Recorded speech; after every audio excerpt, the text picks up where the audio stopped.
রানাঘাটে দোষী সাব্যস্ত চারজনকে দোষী সাব্যস্ত করলো ফাস্ট ট্র্যাক কোর্ট, আর চারজনেরই যাবজ্জীবন সাজার সম্ভাবনা।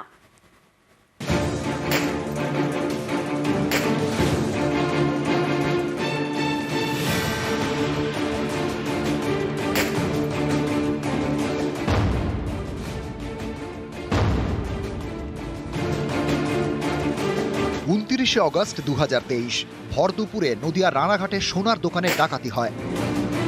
এই ঘটনায় বুধবার চারজনকে দোষী সাব্যস্ত করল রানাঘাট ফাস্ট ট্র্যাক কোর্ট। এই চারজনের বিরুদ্ধে যে ধারা দেওয়া হয়েছে তার মধ্যে রয়েছে ডাকাতি এবং খুনের চেষ্টা। ফলে চার দোষীরই যাবজ্জীবন সাজা হতে পারে। সরকারি আইনজীবী যাবজ্জীবনেরই আবেদন জানাবেন। কুন্দন কুমার যাদব, রাজু কুমার পাসওয়ান, রিকি কুমার পাসওয়ান আর ছোট্টু পাসওয়ান, এই চারজনকে দোষী সাব্যস্ত করা হলো।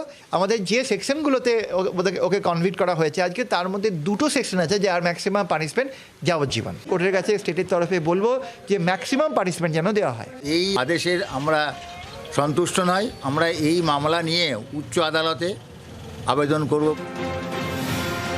এই মামলায় দোষী সাব্যস্তদের মধ্যে রয়েছে কুন্দন যাদব, যে রাজু ঝা খুনে অন্যতম অভিযুক্ত। গত বছর গ্রাহক সেজে রানাঘাটে সোনার গয়নার শোরুমে ঢোকে দুষ্কৃতীরা।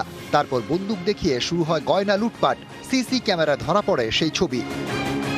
মিনিট দশেকের মধ্যে সোনার গয়নার শোরুমে পৌঁছে যায় পুলিশ। তখন শুরু হয় গুলির লড়াই।